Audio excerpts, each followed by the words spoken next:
Menurut cerita, bahwa pada masa itu di desa Barasak diadakan suatu pesta tiwah.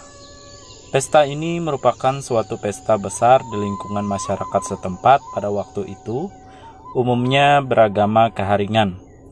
Beberapa desa bekerja sama menyelenggarakan pesta ini yang kegiatannya berpusat di desa Barasak.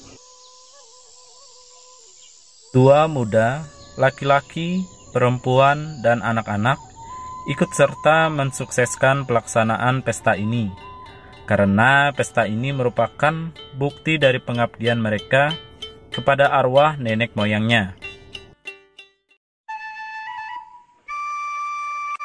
Beberapa bulan sebelum pesta tiwah ini berlangsung, penduduk desa Barasak kelihatan sibuk sekali. Sibuk mempersiapkan segala sesuatu untuk keperluan pesta itu. Orang-orang datang mengantarkan bahan makanan ke rumah bekas tiwah, yaitu orang yang mengetahui pelaksanaan tiwah itu. Rumah besar yang didirikan oleh orang desa secara darurat di tengah-tengah desa itu pun sudah selesai. Begitu juga tiang-tiang yang dipergunakan untuk menambat hewan-hewan yang dikorbankan pun telah siap. Segala peralatan serta perlengkapan pesta segera dibawa ke rumah besar itu. Demikianlah rumah besar itu telah menjadi pusat kegiatan pesta tiwah.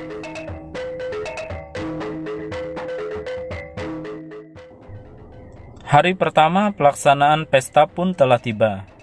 Gong dan gendang mulai dibunyikan dan berkumandanglah di seluruh negeri itu. Keadaan desa menjadi semakin ramai. Hewan-hewan korban mulai disembelih untuk disuguhkan kepada semua orang yang hadir. Di rumah besar, tampak orang-orang bergembira ria dan menari-nari. Minuman arak dan tuak pun merupakan suguhan utama bagi semua orang yang hadir. Kepada setiap orang yang disuguhkan minuman ini, tidak boleh menolak.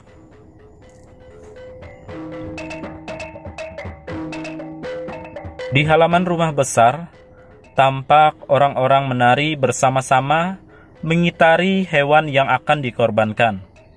Kepada mereka ini pun disuguhkan minuman arak dan tuak itu. Sedangkan anak-anak pun ikut serta ambil bagian dalam memeriahkan pesta ini. Mereka melakukan bermacam-macam permainan.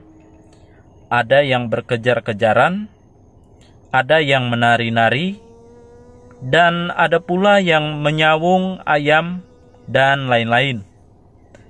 Di antara anak-anak yang menyawung ayam ini, tersebutlah 3 orang anak bernama Nyalong, Rawing, dan Jagau.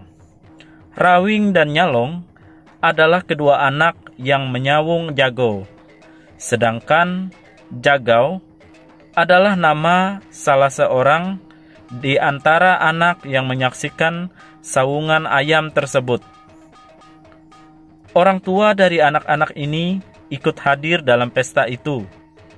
Mereka berada di dalam rumah yang besar tadi, sedang asik menari-nari dan minum arak. Mereka semuanya sudah dalam keadaan mabuk.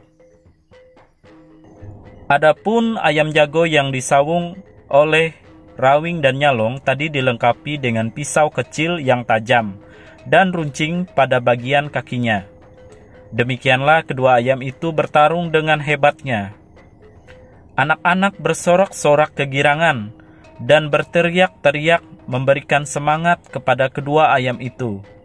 Setelah agak lama, tiba-tiba saja pisau yang terpasang pada kaki ayam jago milik Rawing mengenai leher ayam jago milik Nyalong, dan seketika itu juga ayam tersebut menggelepar-gelepar, kemudian mati. Anak-anak yang hadir kembali bersorak-sorak dan berteriak dengan katanya, "Jagau, Nyalong mati! Jagau, Nyalong mati! Jagau, Nyalong mati!" Demikian terus-menerus teriakan anak-anak ini terdengar oleh ayah Nyalong. Dan ayah Nyalong yang sedang dalam keadaan mabuk di rumah besar tadi, menurut pikirannya, anaknya Nyalong dan Jagau telah mati dibunuh. Maka, dengan tidak berpikir panjang lagi, keduanya segera menghunus mandaunya dan berlari ke tanah. Keduanya mengamuk, membabi buta. Keduanya membacok siapa saja yang ditemuinya. Orang-orang yang melihat anaknya dibacok oleh ayah Jagau dan Nyalong segera pula menuntut bela. Akhirnya, semua orang terlibat dalam perkelahian itu dan tidak tahu lagi siapa lawan dan siapa kawan. Bunyi tempik, sorak, gong dan gendang seketika lenyap, berganti dengan ratap tangis dan teriakan yang mengerikan. Bekas Tiwah berusaha melerai perkelahian itu, tapi tidak berhasil. Malahan, ia sendiri hampir mati terbunuh. Perkelahian terus berlangsung. Korban telah banyak bergelimpangan, dan darah mengalir menganak sungai. Akhirnya mereka semua mati terbunuh di dalam perkelahian yang membabi buta ini. Sedang yang masih hidup hanyalah bekas Tiwah yang juga sempat terluka. Bekas Tiwah ini kemudian memberitahukan kepada orang-orang dari kampung lain untuk membantunya menguburkan semua jenazah tadi. Setelah penguburan jenazah ini selesai, bekas Tiwah segera pindah ke desa lain yang terdekat. Ia tidak sanggup bertahan hidup di desa itu, karena selalu teringat kepada peristiwa yang sangat mengerikan tadi. Menurut cerita, bahwa pada masa itu, sesudah peristiwa tadi, desa ini lama ditinggalkan orang karena telah berubah menjadi desa yang angker. Orang sering mendengar ratap tangis yang memilukan.